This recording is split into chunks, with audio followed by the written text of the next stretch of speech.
The barrel is so deadly on either side. The flash was so good, but he couldn't get the shots through. Belmoth is doing everything fine. Subscribe untuk mendapatkan info dan update terbaru dari PUBG PC Indonesia.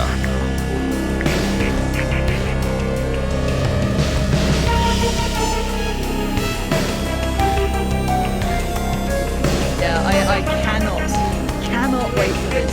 We rarely get the treat of seeing different regions. We rarely get to dabble across the ocean and see what it looks like elsewhere. We've been so accustomed to Europe now, but I guess the one benefit of the internet is that we can see everything going on, get to dip our toes into somewhere brand new. And I don't think I've ever cast a purely kind of APAC style game. So for me, Rich, this is gonna be a treat. What are you looking for here?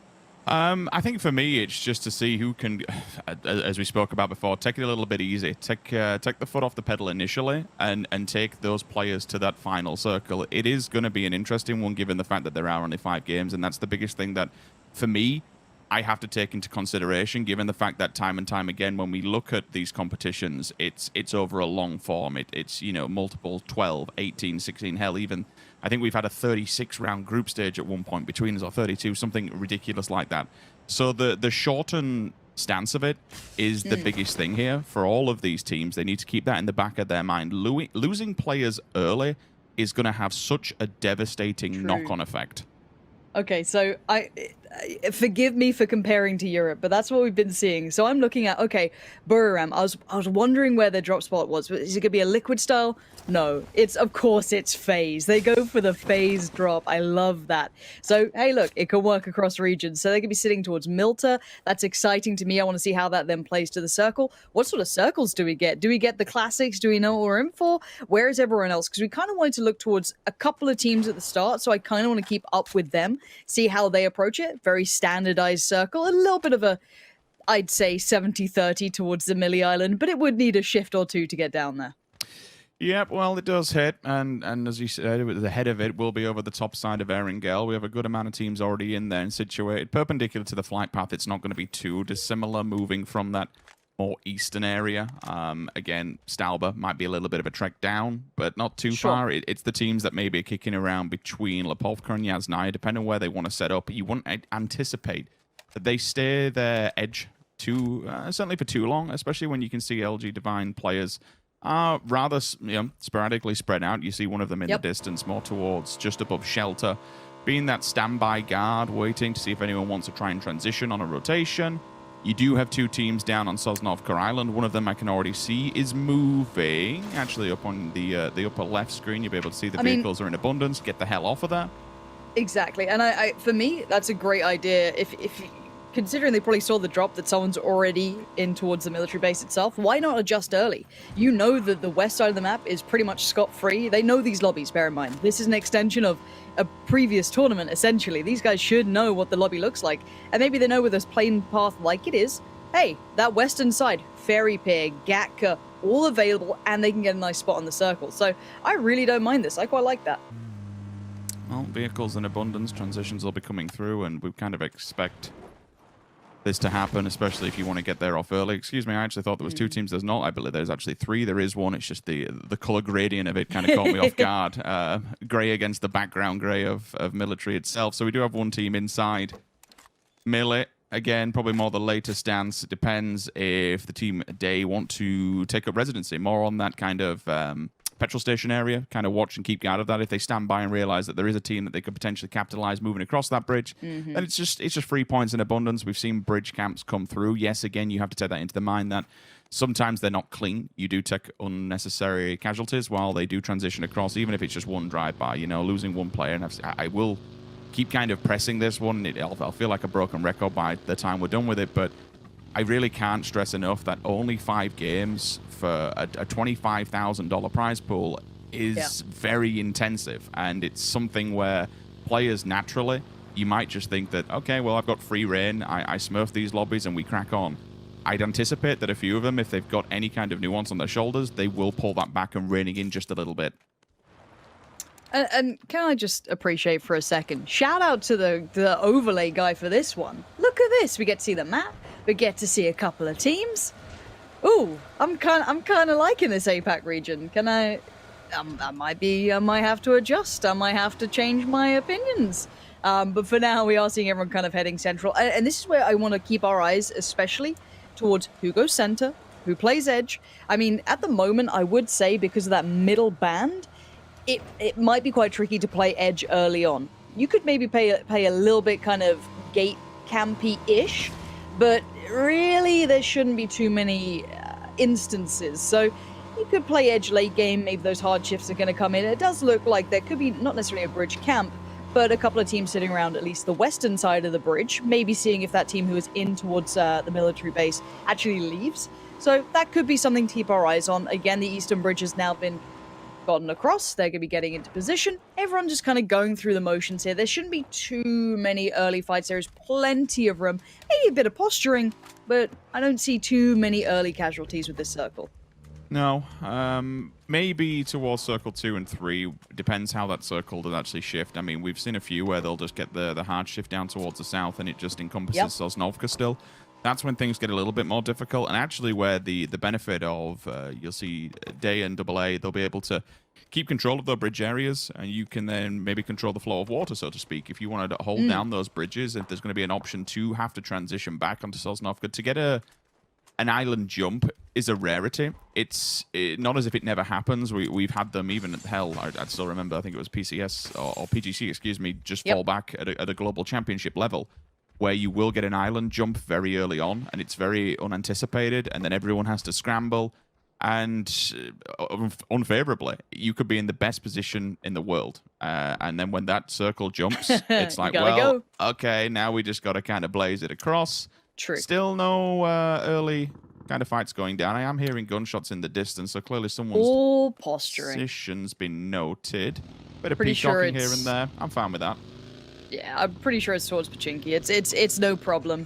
I don't think anyone's that close to each other. Everyone's pretty rigorous at scouting. You can see the intentions here.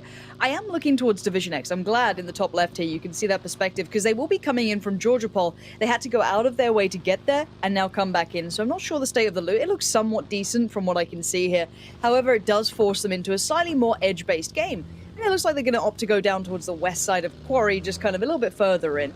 But there may be a team waiting for them. I'm not sure how much scouting they're going to be able to have been done here. We do see a little bit more fighting towards those yellows, just kind of north of the bridge. And wait, the observers went to the right place, Richard. Oh, I don't get treated like this.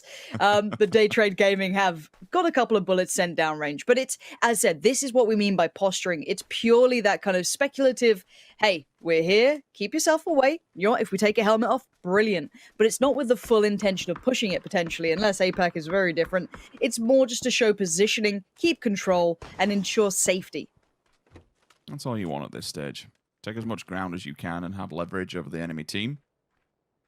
Victim, top of the hill. It's only a 2-man split, but that's totally fine for now, given how much ground you have around you. So long as no one just dives up within a vehicle, you're going to be in a decent position. It also gives you information, more importantly. The rest of VTR just in the distance. Okay, so 2-2 split for them on the backside of Pachinki. They'll take the hill. I do see DXG just putting a few shots into them, so position has been noted at least. They will also get that info. They'll be able to hear those shots. I know it's a fair distance because they're over by yellows across the water's edge, but they'll still have that level of information that you don't want to transition into that area. Again, with this 2-2 from VTR, I can actually see that the opposing team of 2 have also found Day on transition, so those shots will come through. So at the moment, it's trying to keep back 2 different rosters away from this hill if they want to try and keep control of it. But again, it's not without its weaknesses. Should a team pull up, which is exactly what's happening. Hold on. Bururam, okay. The first death of the game. This was a team, Lauren, that we were set up for success, and we were told was going to be, firing in all cylinders. I mean, and this is Angel Alliance. This was, Jordan's curve pick to keep our eyes on. Wasn't saying, expect the world, but they're an interesting team to look at. The way they came through, they were the ones who did very well in their specific region. But, I think it was around a 8th or so place. It wasn't wonderful once they got to PCS, but it was pretty respectable. But to get the first blood on the big boys in the lobby, hold on. Rich, it's happened. Rich, it's happened. Rich, it's happened. Rich, it's actually happened. It's it's too early for this. I haven't even finished my tea. What is going on? What is going on? That is an insane jump back to Sosnovka. That is the hardest of hard shifts you could possibly ask for. straight back onto Sosnovka, and now the wild and wonderful transitions will have to happen, because if you're a betting man, you'd have to suggest that this will be going back there. But either Someone's way, still on the Lauren, East Bridge. like let's just whoever we spoke about the possibilities now. If you were holding these bridges, controlling Someone the flow is. of water, we see AA on one side. On the opposing, I believe it DX at the moment with VTR about them to meet them. Like you Well, could pick look up at so many Buram. frags here. Look at Buram. They're about to come through, but there's been fire just thrown towards them. Tires gone, and now there's problems aplenty. And bear in mind, AA are behind them. So Buram are going to be in all kinds of troubles, and this is going to be losing another player. That's 2 now gone down. This is unbelievable. AA are going to try and make their, gamble for the bridge. Let's see if they go any better. They're going to just about spin to the left, kind of down towards Novo instead. But this is about to get maddening for some of these teams. They are all fragging on this one. They're all trying to get that blood in the water. You can see another one trying to make their way through. From the future is the one holding that eastern bridge here. Purple Mood are running it too. Hold on. Every team is just piling through. I mean, honestly, that's all you've kind of got to do at this point. You don't want to get stuck on the side of Erangel, because if you do, like getting across in transition, there's going to be no boats available to you.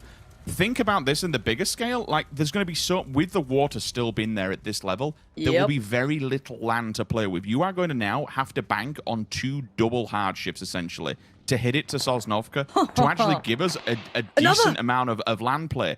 AA do pick up 1. It could be a second as the vehicle goes flying up in the back. Shots come down up from aerial tower. Does he at least get the knock on this one? 50% he's leading HP, it well. you'd have to assume for it.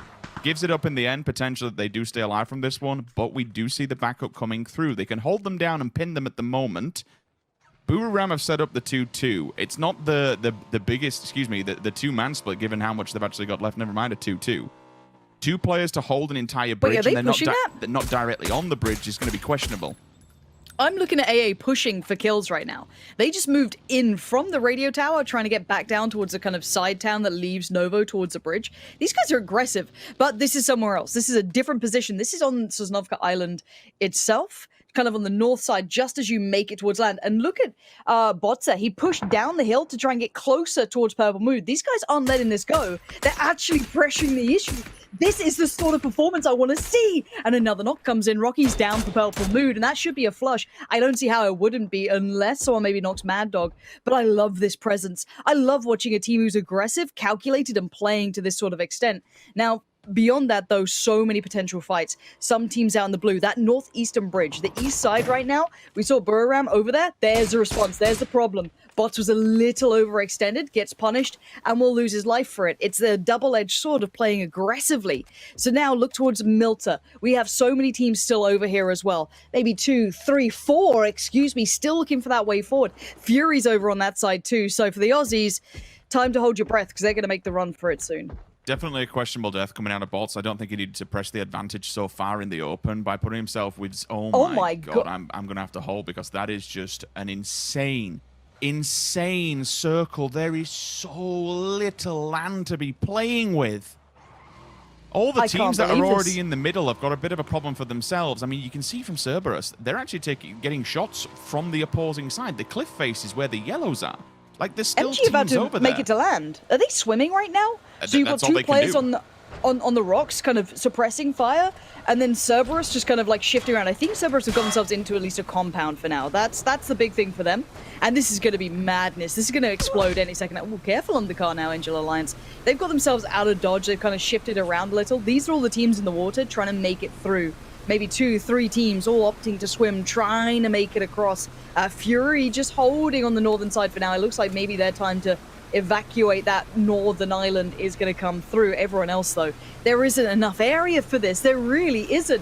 And we are seeing a bit of a blow-for-blow battle out on the western side, just across from the bridge, by those yellows, by that small bit of, I guess, those compounds just slightly further south of the bridge itself. And here we go. Get to have a little check-in with it. Naughty Bots, excellent name already.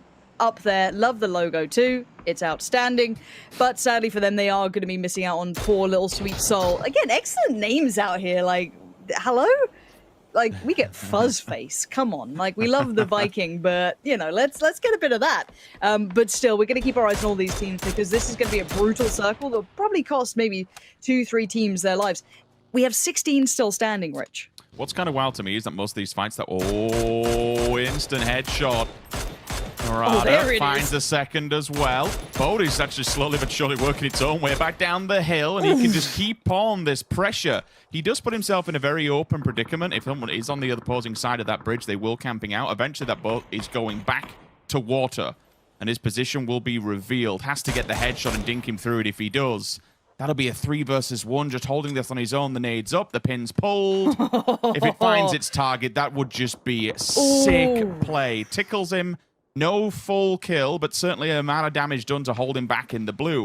And I'll tell you what, Boomerang, to say they lost 2 players so early on, they're making it work. There's another one in the distance. So they're picking up fragging points. For 2 players, this is phenomenal. First team will go down. And it's at the hands of the boys in blue. The 2-man band still alive and kicking. They're so split apart as well. You've got one of them on the bridge, the other way further in the land, kind of on the southern side of the bridge where the little cliffs, the little rocks are, and you've now seen one of them isolated. That was the player towards the bridge who was trying to come back across. So now Burrow, I think it's just down to 1 if I'm not mistaken, but yeah, you can see why these guys are towards the top. They're absolute nutters.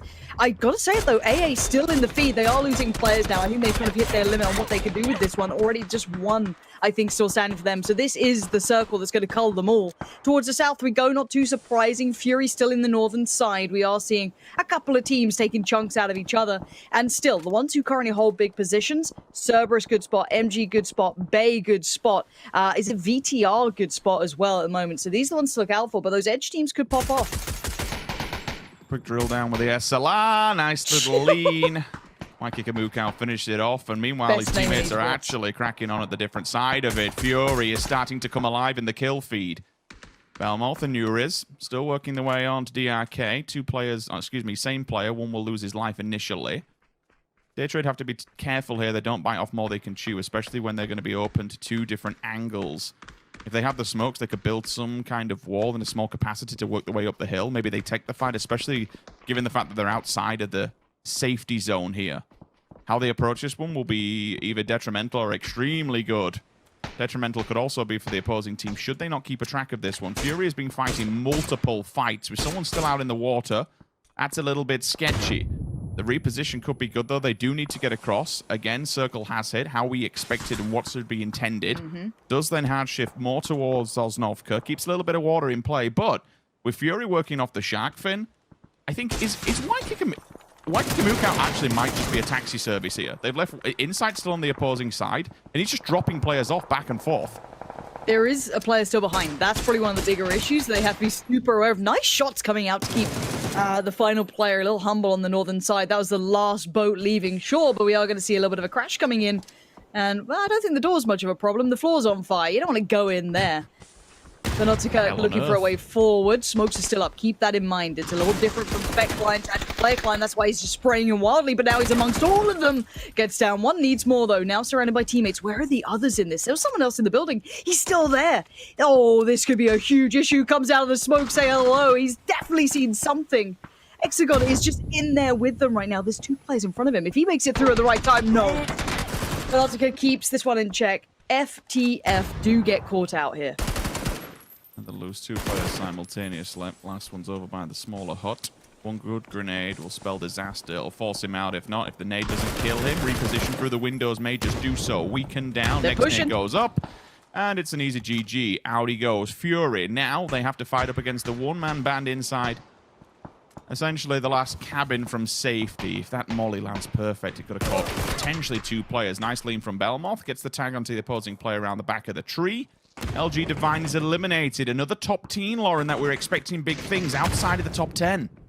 Look, this lobby is different. These guys are fragging the hell out. I mean, this is beyond what I expected, but we have to keep our eyes on what's left. 11 teams still stand, so a lot in this circle. That north side is going to be kind of dominated by Fury, I hear. They have the backs to the blue, quite literally. The water behind them will keep them safe. It will allow a little bit of, a 50-50 of at least half of the area they'll be fighting in will be secured. In the south, it's a little bit more treacherous. So many individuals, 2 players, 1 player here and there, just bits and pieces left. But the teams with 4 alive can definitely hold their own till late game. But again, you don't want a 0-kill game here.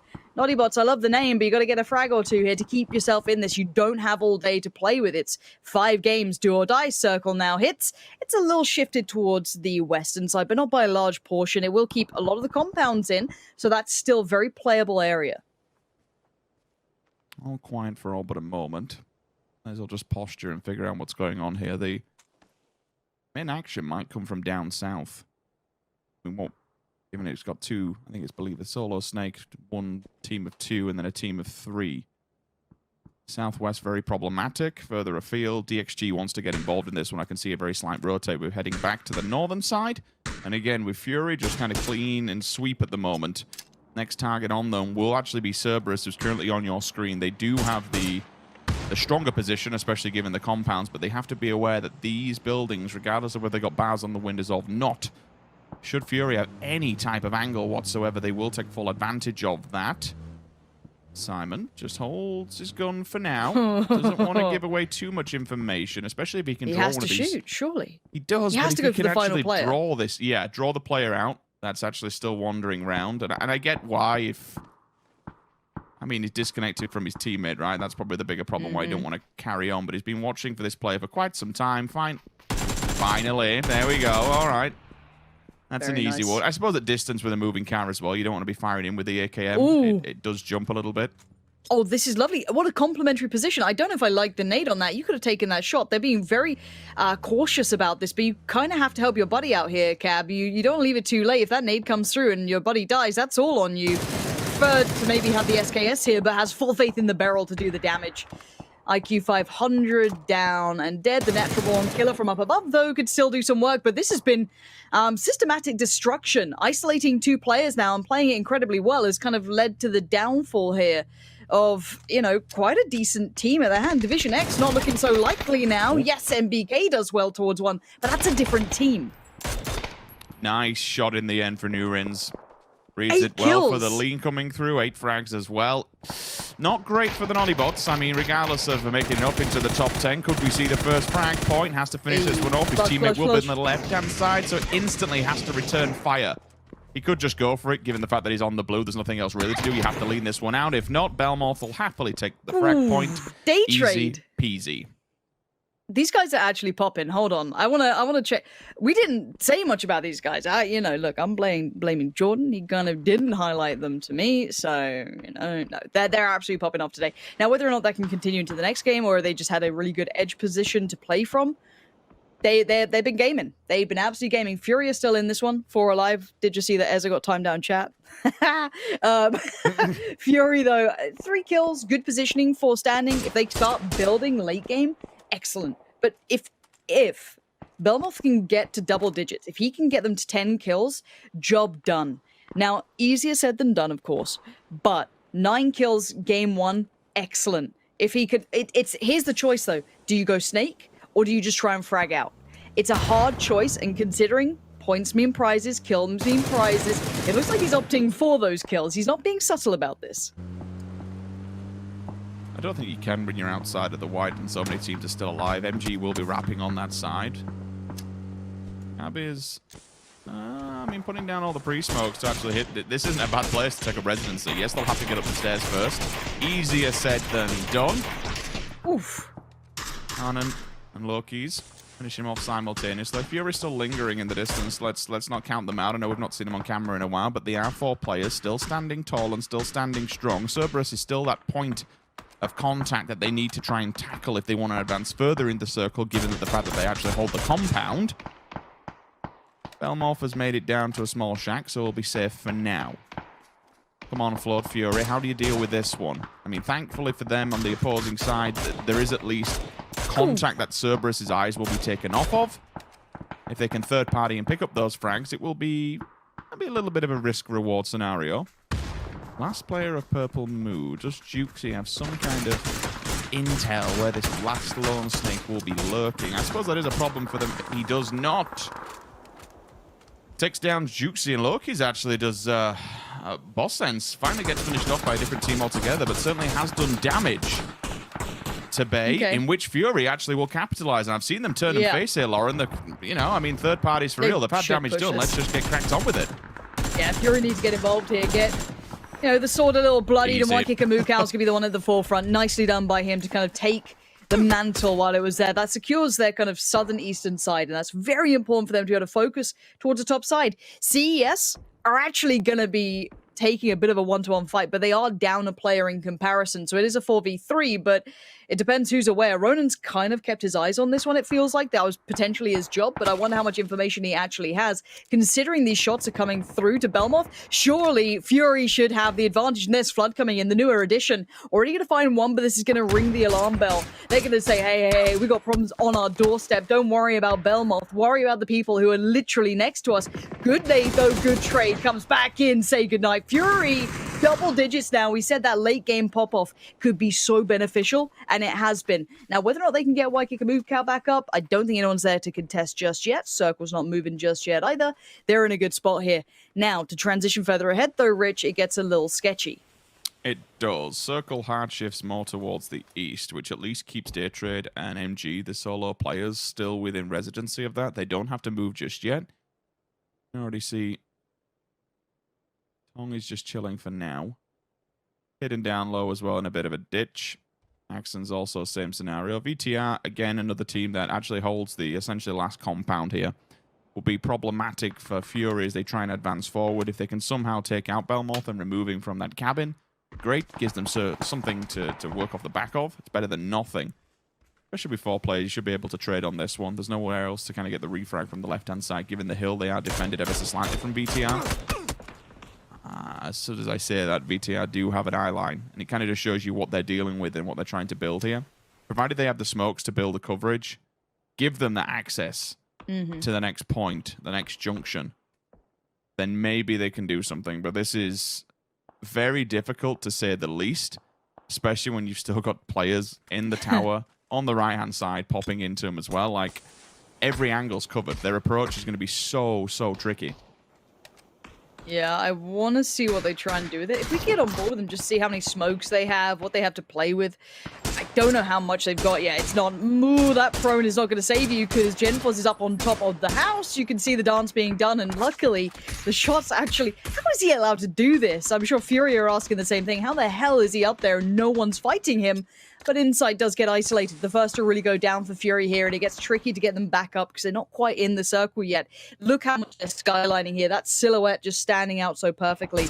But Magic Esport don't really want to be the ones to get involved because it is just one. Tonke is going to be the one up, and there's Ronan down. Fury unable to survive so far. You can see the circle kind of being their downfall. Finally, the smokes do come in, but at what cost? This is going to be brutal going forward. Banks rolled. He's going to land right in his head. How little HP you will have left. Be able to get the first aid off for both sides of this one. BTR is starting to wander slowly but surely forward. Minor advance. Oh, Max Sonus. Just waiting for the right time to strike. Ooh, big nade. Has actually answered back to VTR. And while this kill could be... Go on, you've got to go for the AR now. Surely. Yep. Oh, lordy, this is a problem because they've just lost 2 of their players. So there's still one up somewhere, but Belmoth also has just held on to this, by the way. Like, I'll come back to how this man's been playing because I love it. But it's problems for VTR. They just lost 2 players in very quick succession to 2 different teams. So now the final player standing for them has a horribly hard choice to make. How do they get back into this? Now, Magic Esports' remaining player tries to make the last run for it. Fury grabbing onto points here. Nice work from Flood there to turn attention. Grab it quickly. We're down to 4 standing, as you can see. Dribs and drabs. Fury with 2. VTR with 1 standing. The second's currently knocked. SP, 1. Day Trade, 1. And it's the man Belmoth still alive, which is unreal. VTR still alive and kicking, though. 3 kills, it's not a high pop-off game, but if they get this res, this game back on. Fury can't get rid of the Day Trade's remaining player either. Belmoth is being such a nuisance. It's still in. The shack he's living in is still in the circle. Well, I mean, finally they do get Max on us, and it's an important kill. He did remove one of them. They could have had 3 men standing at this point to try and tackle Fury. They could have actually gate-kept Fury, to be honest, and stopped the advancement forward, but that one solo snake has basically cost them not only position, but a player as well. 11 frags coming out of Fury. It's a nice way to be starting it. Finally, a bit of damage done. T-Day on the back. Catches him in the back of the leg as well, so he can hold him, send him out to the blue, and it's job done. It comes down to Genfos. If he gets the second one, this is disgusting. Both of them very weak. Does anyone dare overpeak this? Oh, Waikika was up for it. He went for that. I'm okay with that. But he's only working with, oh no, excuse me, the 2 first aids. Nice drop. Nice drop from Flood. Yep. He just dropped them for him. You saw 34 bandages. That was it.